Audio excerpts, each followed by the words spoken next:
All right, let's get this going.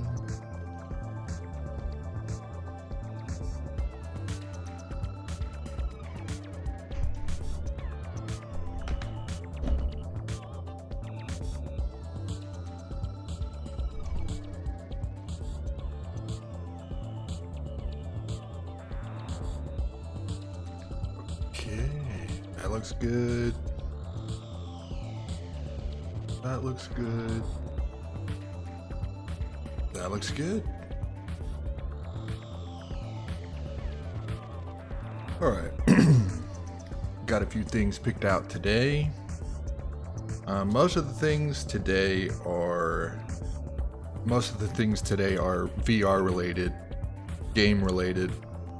I try to find some like tech or science news, but yeah. Nothing really stuck out to me today.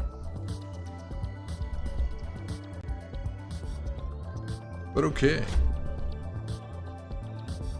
Check the audio a little bit. Everything's going good. It's,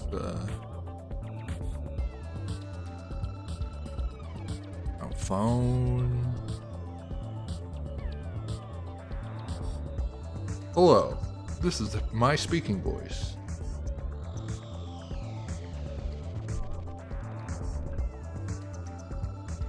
Alright, sounds good.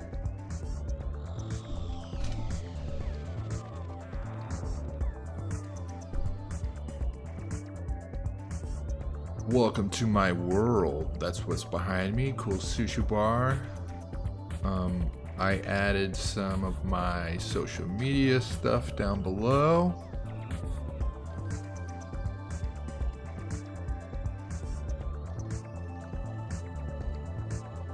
Is this me?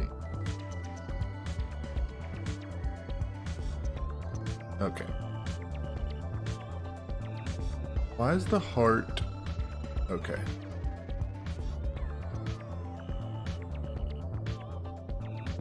There we go.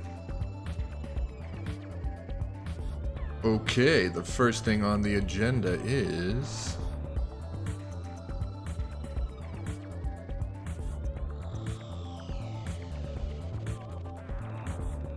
we are going to be going over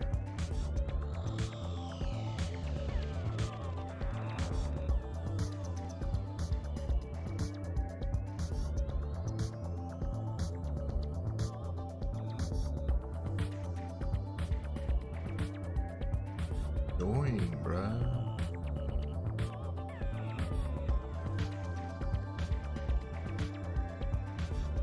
Oh, okay, this is cool. So the Quest 3 is right around the corner. I think it's October 10th or something like that when it comes out.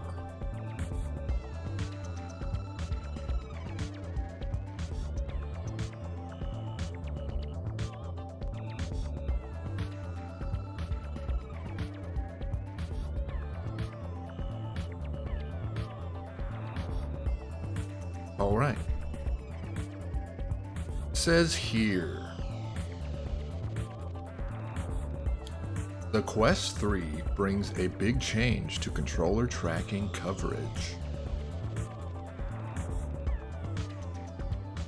The MetaQuest 3 brings with it new Touch Plus controllers that do away with the tracking rings that's been a part of the company's controllers before. Oh, they don't have the little rings around the controllers. I'm actually still on the CV1, so I mean my controllers have the rings, and they also have trackers all around my room. So yeah. Oh, I need to change something. I don't want it to follow me because it gets a little jarring. There we go. Okay. So yeah, I mean, CV1, it's all dependent on your computer. Things like pass-through and everything like that, those are interesting though. Don't have those.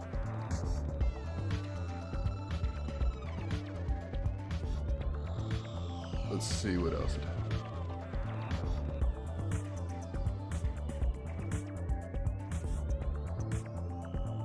So yeah, here we go. Here's a little breakdown. The Quest, the CV1 that I have uses the Touch V1s. So yeah, those are like when the ring is on the top of the controller. The Rift S, the ring was on the bottom. Same thing for Quest 1. Quest 2, I'm pretty sure it was similar. The Touch Plus, these are the Touch Plus controllers right here. So these ones, you know, there's no ring. Which is probably less annoying to hold, it doesn't get in your way and stuff like that. Ah, my arm disappeared. Why does it do that? Don't disappear, arm.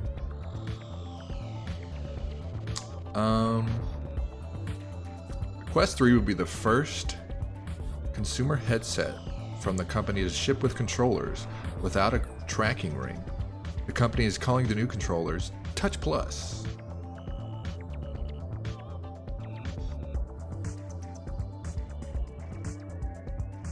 The company explained it has moved the IR LEDs from the tracking ring into the faceplate of the controller. Oh, okay. While also adding a single IR LED at the bottom of the handle. Oh, okay, that's cool. You see it? Let's see. No. Huh.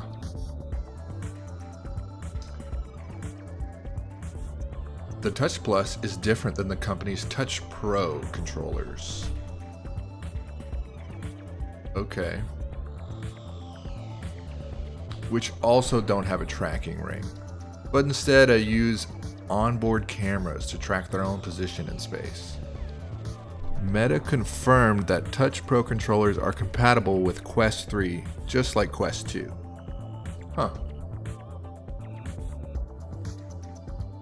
Meta was clear to point out that the change in camera placements on Quest 3 means the controller tracking volume will be notably different than on Quest 2. Cool, man. Maybe that means it'll have like better, awesome tracking now. Don't get me wrong, man. The Quest being wireless and not needing a computer, that's so awesome. Having no wires and the freedom it's kind of it's essential to have a very like comfortable, cool VR experience. Some people can have all the wires and backup batteries and everything and still be comfortable, but most people no. So this is the kind of stuff that's going to push everything forward.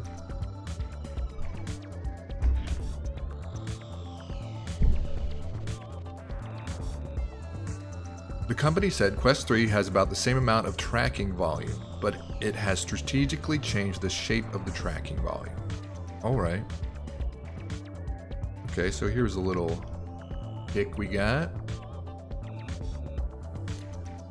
Quest 3's cameras don't capture above the head. Wait, what? Quest 3's camera don't capture above the head of the user nearly as well as Quest 2. But the trade-off is that the Quest 3 has more tracking coverage around the user's torso, especially behind them, and more around the shoulders. Yeah, I mean, right above your head, not a lot of people are lifting their hands up there and doing anything like substantial, you know. So here's like a little diagram of the heat map of the tracking. What? That looks pretty bad on Quest 2, man. It's like really good in the places you wouldn't even care about. That's funny, man.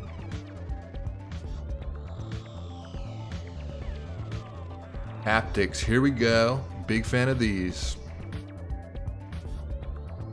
As for haptics,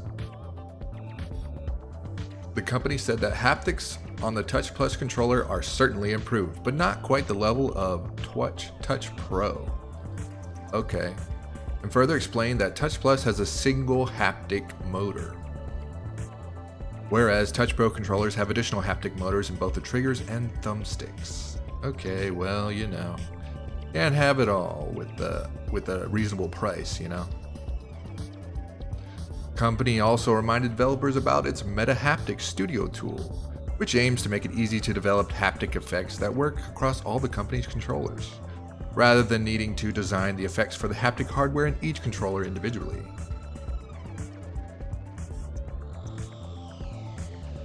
Yeah, I mean, having to only program for one haptic motor would be easier. Trigger force. What does that mean? Touch Plus also brings one more little secret that no other controller has to date. A 2-stage index trigger. Okay, this seems like what you know, what like traditional like PS5 controllers and stuff have. Meta explained that once a user fully pulls the trigger, any additional force can be read at a separate value, essentially a measure of how hard the trigger is being squeezed after being fully depressed. What's missing from the Touch Pro? Meta also said that Touch Plus won't include some of the more niche features of the Touch Pro, namely the pinch sensors on the thumb pad and the pressure-sensitive stylus nub that can be attached to the bottom and used to draw on real surfaces. I didn't even know that about the Touch Pro. That's pretty cool. But yeah, I mean, they stripped away the things that weren't like completely essential, which I think was smart. Cool, man. Pretty exciting. New hardware. Here's a pic of someone holding it. Looks comfy. Very nice.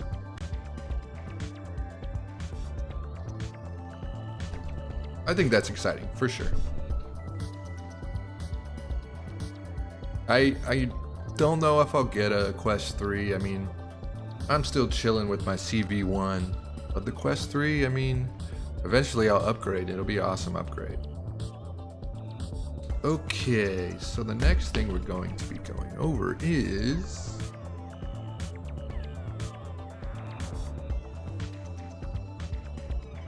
what we got. We have, oh yeah, okay.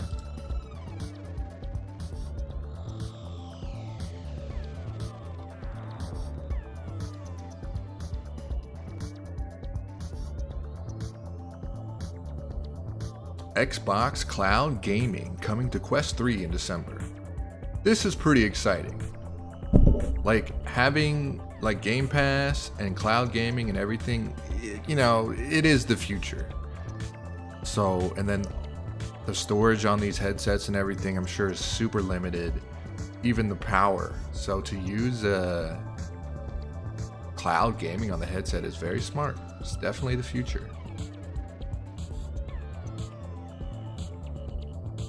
Meta announced at Connect 2023 that Xbox Cloud Gaming is headed to Quest in December, meaning you'll be able to play all of your favorite flat screen games on offer through Xbox Game Pass Ultimate. Oh, okay. That's cool. Like, even non-VR games. Well, obviously, I mean, I don't even know if Microsoft has made a lot of VR games, or if any. Meta's full unveiling of the Quest 3 yesterday came with a fair bit of news, including specs, pre-orders, and shipping dates. Long story short, you can get Meta's $500 consumer mixed reality headset starting October 10th. Sometime in December, Meta says we'll see also support for Xbox Cloud Gaming. There's no specific date yet, but when to expect it, old Zuckerberg had something to say. He said he only had to say it's coming to Quest in December. So it's possible we'll see it on Quest 2, including the list of supported hardware. Oh, that would be cool to do that. As it stands now, there's a few standard caveats. Xbox Game Pass Ultimate subscription and a supported controller sold separately is required. So you can't use their little can't use their Touch Plus controllers to do it, which that sucks, but I mean, I'm sure you would rather a normal controller, I'm sure.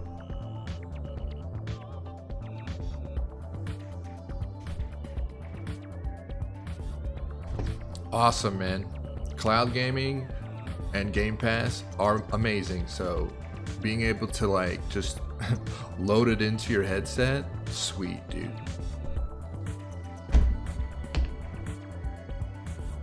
Okay, let's on to the next invigorating topic.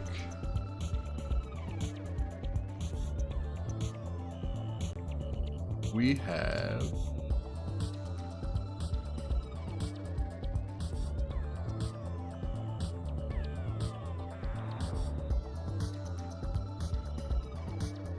Let's check this new article out.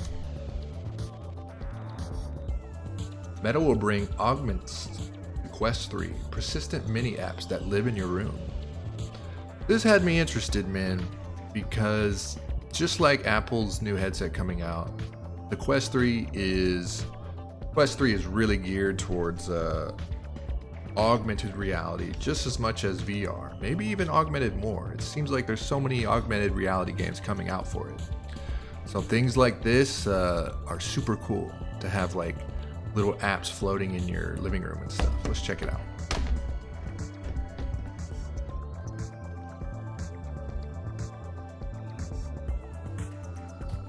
Zuckerberg, the old Zuck, had to say the company's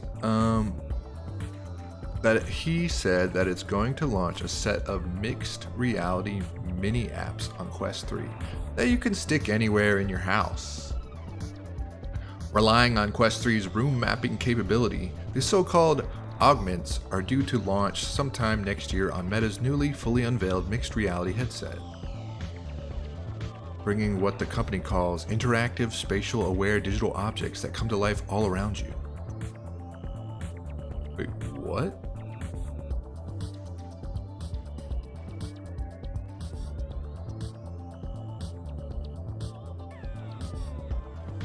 Oh, okay. Goes on to say, this includes simple objects like a piece of art you can stick to your real world wall. Yeah, dude. This is what I'm talking about. When you think about mixed reality, right? Wearing a headset all the time and everything is like unheard of. Nobody would do that. But you can really think about it getting to a point of like being like glasses or even like contacts, right? And then you think, I don't even need to buy decorations or art anymore. I can just use digital versions that track to where I want them to go. It seems like it's better for the environment, and it just really seems awesome, man.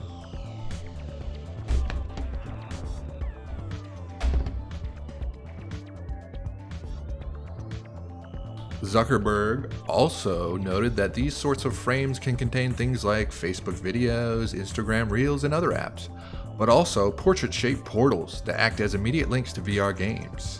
Whoa, alright, that's cool. Step through the portal, man. Meta says it's also going to launch branded augments like an iHeartRadio music player and Beat Saber trophies. That's cool. We've seen some similar stuff from Magic Leap before it pivoted to enterprise, and Apple is sure to push many of the same augmented reality widgets with the launch of Apple Vision Pro. It's going to be interesting not only to see what sort of brand deals come from this. Yeah, dude, this is interesting. Because it's like, once it gets super clear and not that bad, you don't even need TVs anymore, man.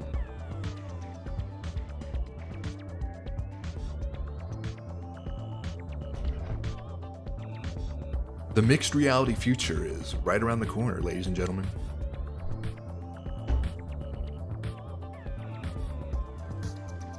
Okay, so now we have...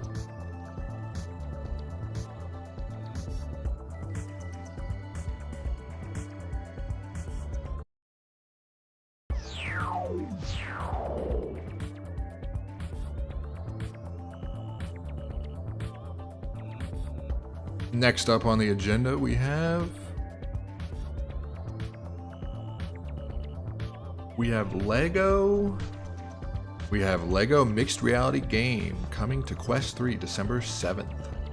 Now this is cool, man. This seems risky though. I mean, you're always going to want people that want to connect Legos physically, but I mean, if it gets to be essentially the same thing, let's check it out.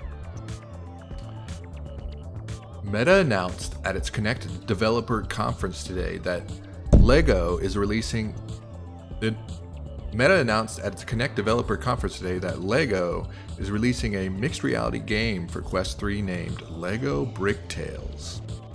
The blocky puzzle game essentially puts you in front of a number of diorama biomes, which were created brick by brick. Your journey will take you to the deepest jungle, sun-drenched deserts, a bustling city corner, a towering medieval castle, and tropical Caribbean islands. The objective is to help the minifigures of this world by solving puzzles and unlocking new skills throughout the story to further explore these worlds and uncover the many secrets and mysteries they contain. LEGO Brick Tales isn't just puzzles and skills, Meta says on the game's Quest Store page. From purely aesthetic creations such as market stand or music box, up to functional physical-based puzzles like building a crane or gyrocopter, each diorama offers a variety of construction spots, with the freedom of intuitive brick-by-brick building. In each spot you are given a set of bricks, and it's up to you to figure out a unique build that will work. On top of specific puzzles and quests, there are additional buildings in the amusement park, so you can customize the rides to make your own. Wow, dude. So yeah, you got your puzzles, but you can also create stuff, which you couldn't create stuff in a LEGO game. I mean, wow. Okay, so it says, in addition to Quest 3, LEGO Brick Tales will also support Quest 2 and Quest Pro when it launches, which is coming December 7th. Set to be at $30, which is reasonable. Cool, man. If you pre-order it, you get a little cool in-game outfit. Seems like they got a trailer here. Gotta check that out.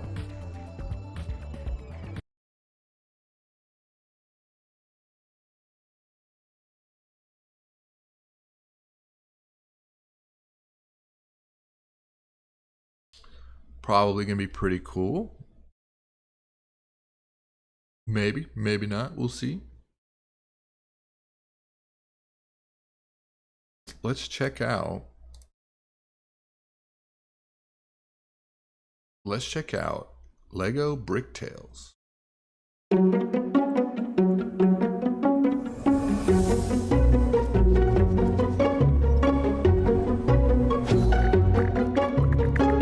Yes, dude, this is exactly what you want. This is what you want. A little area, all your pieces around, just go, man. And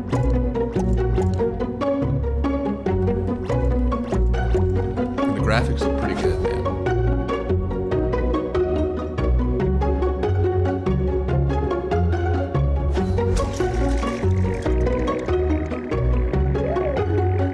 Brick Tales, October.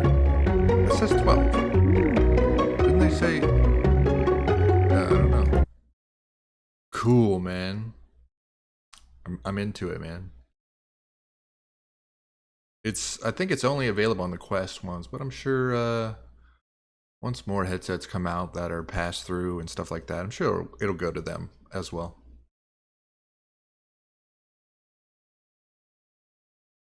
All right. 1 second.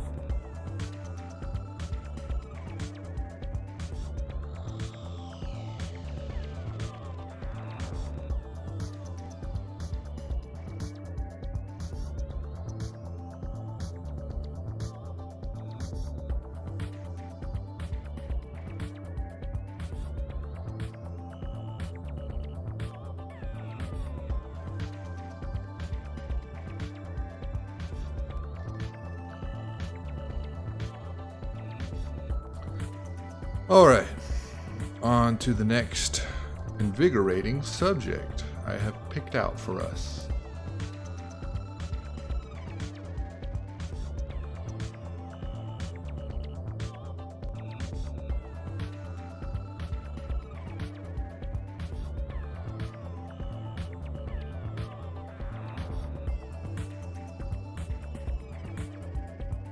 So next up we have another VR game.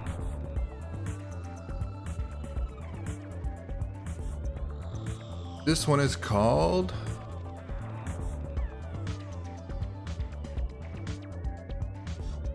what is this game called?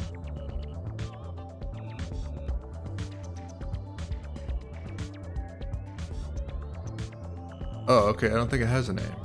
All right.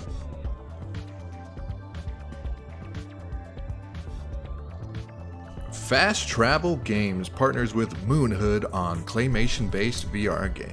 Ooh, this is probably gonna look freaky, dude.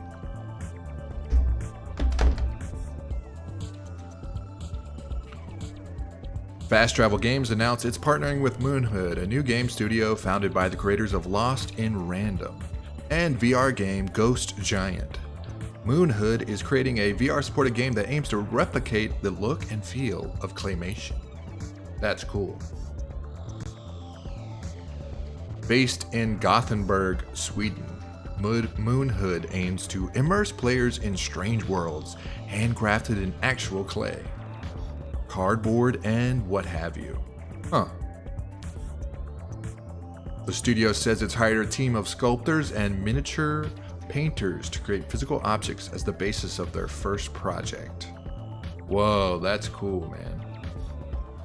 That's a good idea to get actual claymation people. The sculptures are then 3D scanned and presumably animated in Blender and other engines, right?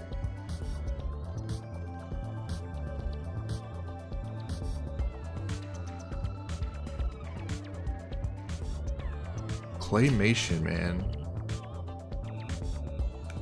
The animation is a big deal though, but I mean, I'm sure they can mimic the weird jerkiness of it in 3D as well.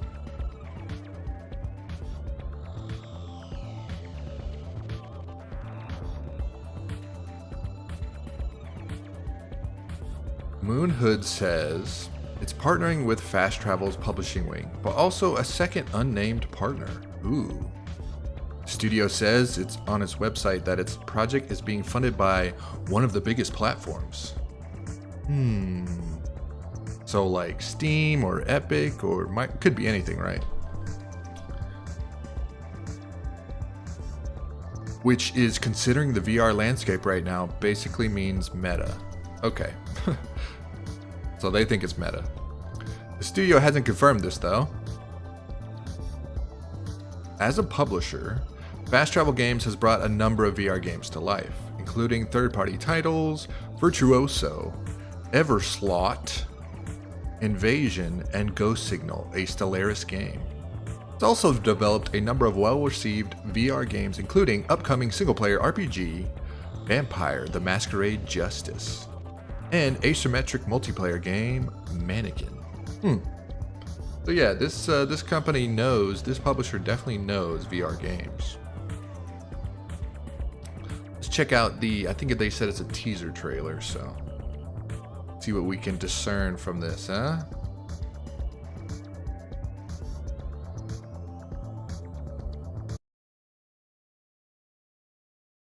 So let's watch the trailer for an unnamed game that is in VR but focusing on claymation. Pretty exciting.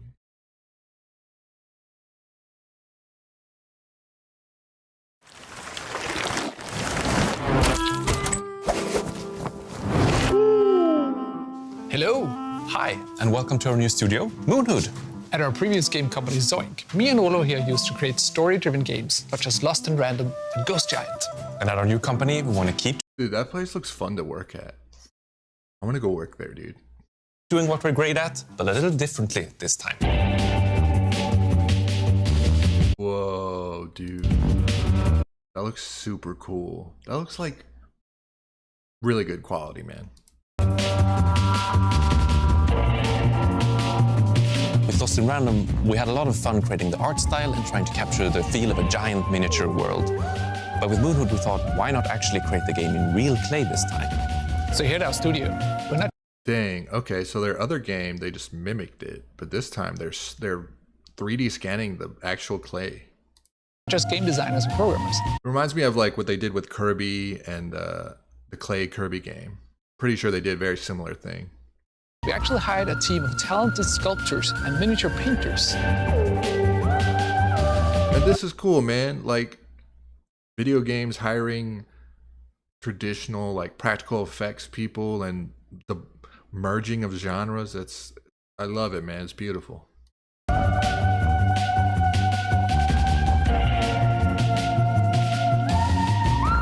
Damn, that looks so good. That looks freaky as hell.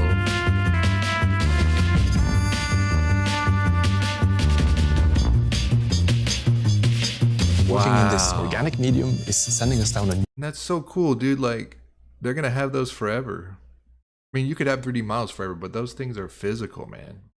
new creative path that's a lot grittier and sort of more poetic than anything we've ever done before. There's something special about crafting tangible characters. The style and texture of clay give them their own unique appeal. Ugh. I've been working with sculptures for years, wondering how to bring that special look into That video animation games. did look like... So when I how it's found an supposed easy to way look. to 3D scan these sculptures, well, that was it. Clay was the way to go. Right. I mean, you think about all the 3D modelers in the world, and then you think about all the clay modelers. It's like an untapped potential. Moonwood's new game is coming to console and PC, but you can also choose to play it in VR. We're happy to announce that we're partnering with our publisher Fast Travel Games VR, to dude, make that's this a gonna be reality. freaky. You know what? We're also super excited to announce that we're partnered with on this game. Wow, that's pretty Bleeped cool. out, man. Next time, we'll be ready to show you what the game and the world we're building really is about. Until then, we're showing a lot of our progress on social media, so please give us a follow. Oh, those two fools forgot the most important part. Sign up for our newsletter. Now go. Goodbye. Shoo. Yeah, dude, I love the way the animation looks for claymation and everything. It's probably gonna look even like nicer in VR.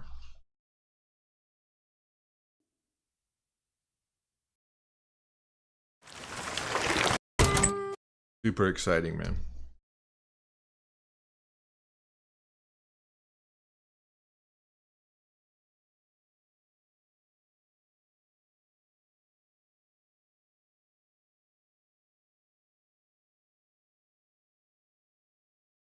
Okay, that was cool, man. I'm actually excited for that game. I really like unique art style stuff.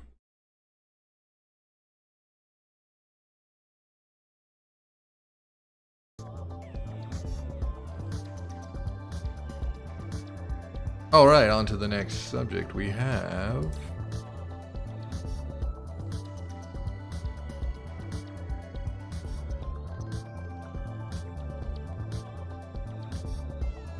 What do we got next on the agenda? Yeah, this looks cool.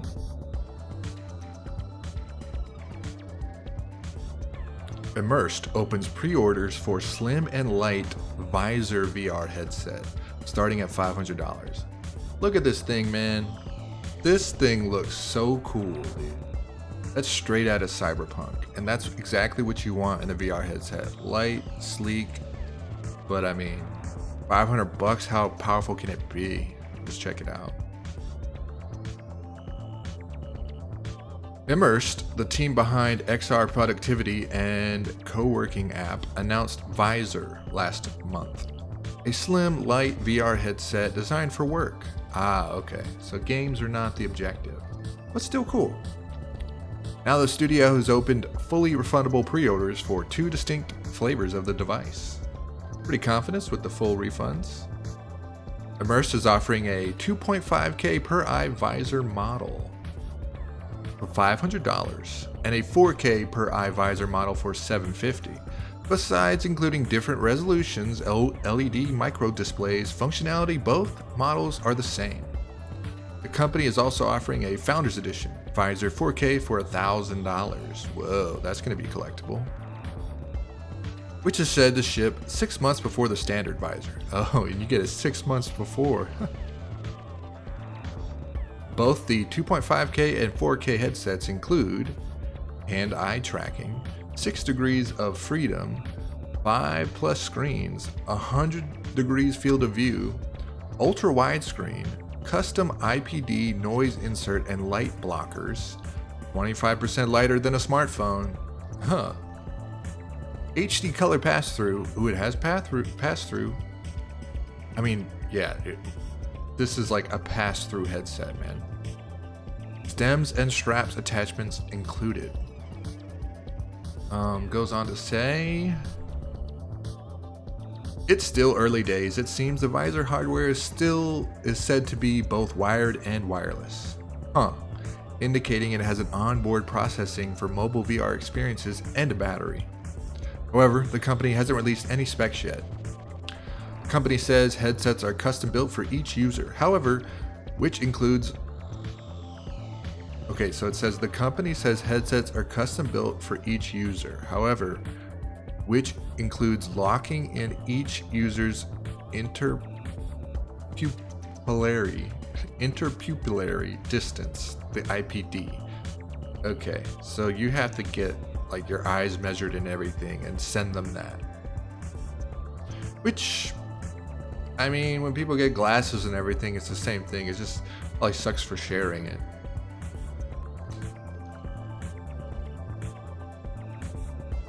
So the light blockers are also measured closest to your face's shape. As for shipment dates, so far Immerse says it's slated to commence and continue shipments throughout 2024. Wow. Well, this headset looks cool, man. This is like what I want in a headset. For real. Sucks it can't play like... I mean, I'm sure it can play some games, but yeah. Sweet, dude.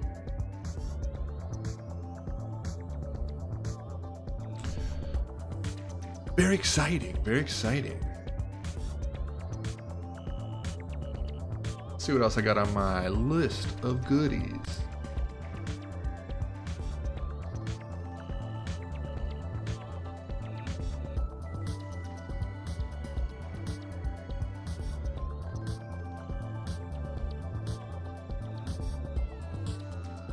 Another new VR game. October is the month of VR this year, man.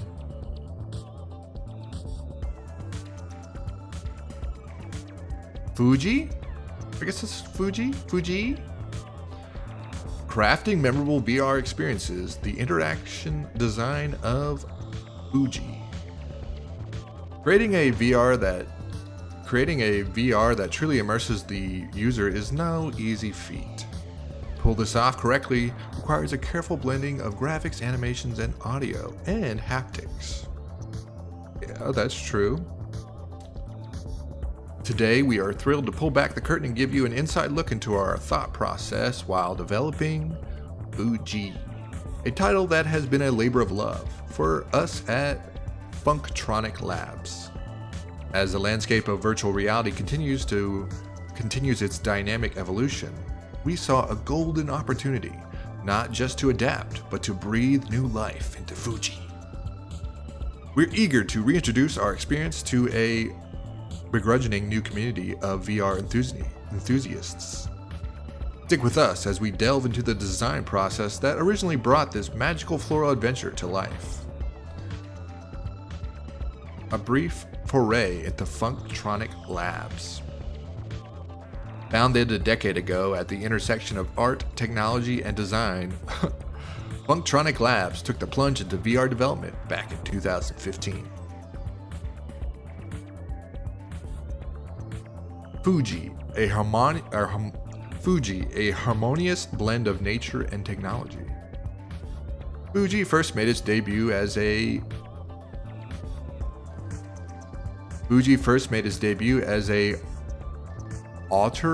art-focused launch title.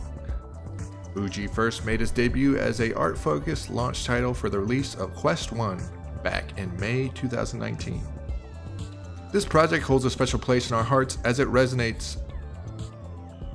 This project holds a special place in our hearts as a resonant blend of artistic vision and interactive design. In an industry landscape where unconventional art-focused projects often struggle to find support, we were extraordinarily fortunate to connect with Meta. Yeah, like a lot of abstract, not really like a goal, but just like cool experiences. They work well in VR because I don't know if it'll always be like that or if it's like a novelty thing, but definitely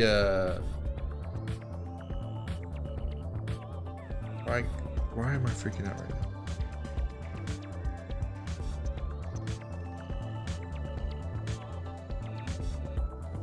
Can you not struggle to track, please? Okay.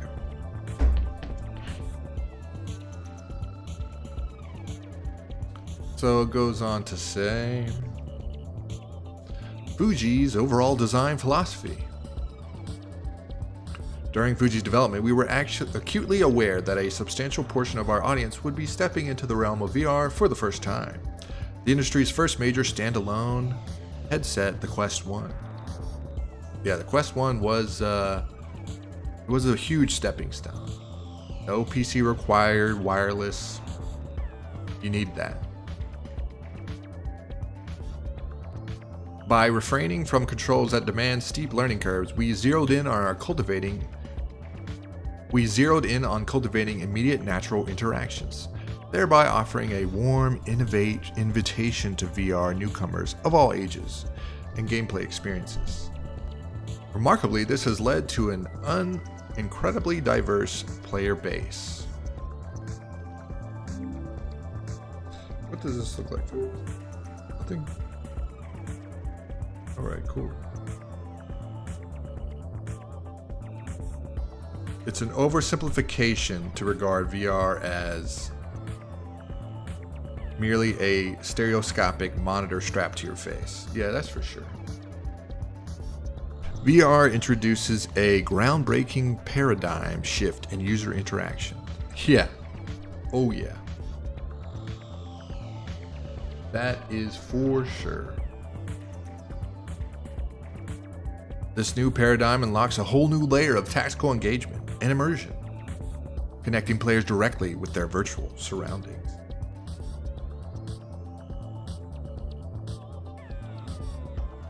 In essence, VR offers a far more integrated and visceral form of engagement. Yeah, for sure. Elevating the game experience to a whole new level.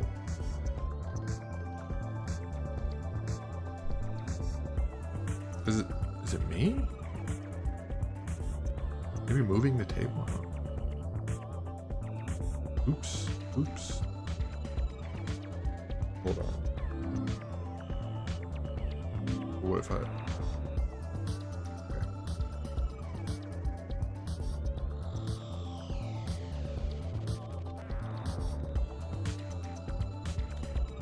Okay, so we got, in the realm of VR, the addition of physics and animations to objects isn't just aesthetic, it serves as a vital conduit for players. The enjoyment derived from physics-based interaction comes from the brain's innate satisfaction in grasping the object's physical properties, be it weight, drag, or inertia. That's definitely, for sure. Whenever you are able to grab something in VR, whenever like actual sounds come out of it, it's like a satisfying hit if you hit something.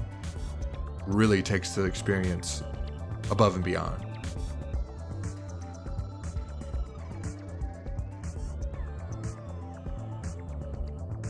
The design choice is not only intuitive, but negates the need for a separate tutorial.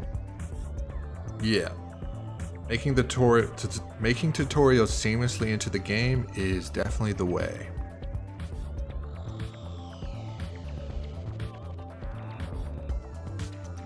Okay, this is like a million. This is like a huge.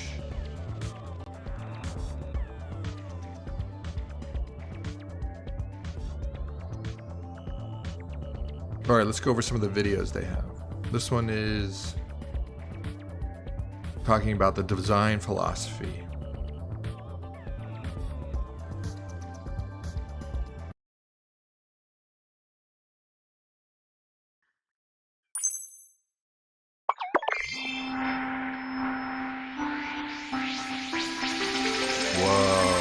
cool. So yeah, they make the tutorials into the game. It doesn't pull you out. It's all a part of it. It's cool.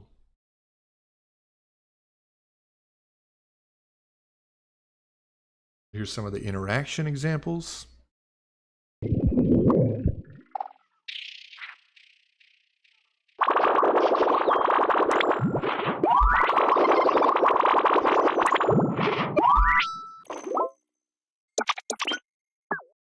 Cool, man.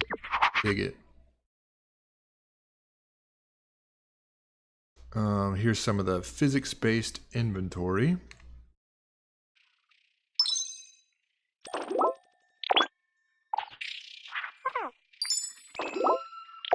Yeah, dude, yeah. For things like this, you really need to rethink game design. You can't just have like little menus stick to your face and stuff like that. It's really uncomfortable and everything. Plants and touch. Another compelling instance of the importance of physics-based design in VR can be found in our interactive interaction model for plants within Fuji. Ah, like music physics or something.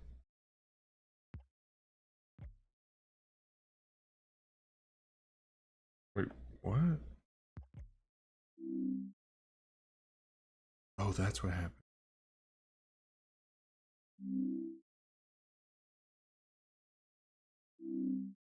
Come on. My crap's messing up now.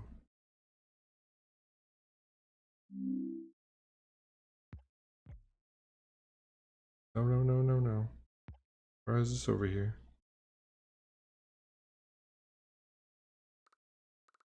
Yeah, just... Oh, man, no, bruh, no.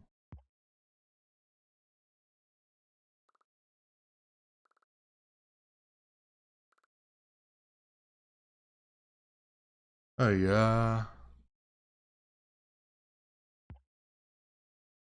Stuff is messing up. What's happening here?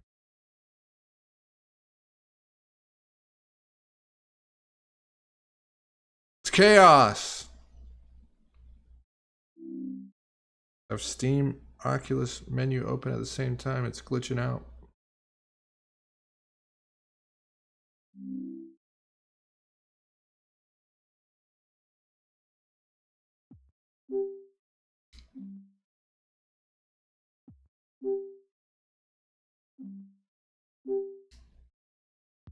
Come on.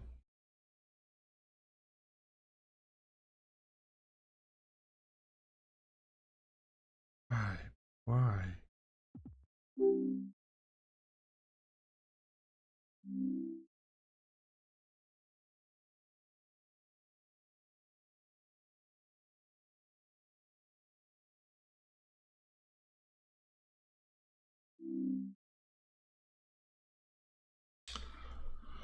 Oh, man. The way she goes whenever you...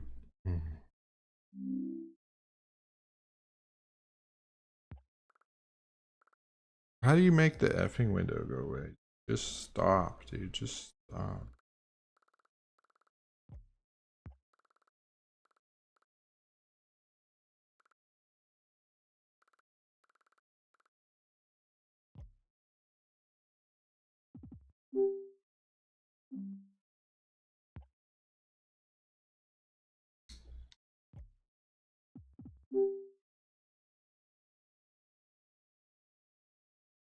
It's just stuck, man.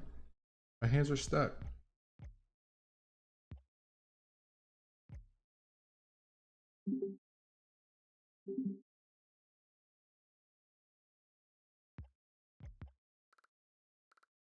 Why does this happen?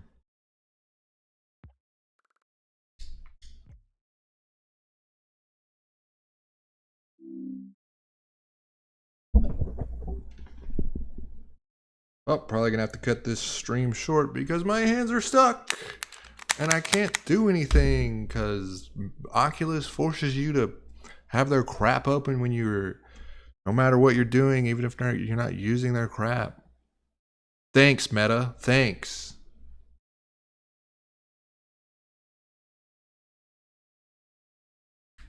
Well, thanks for watching. I'm Code Advanced, and until next time, peace.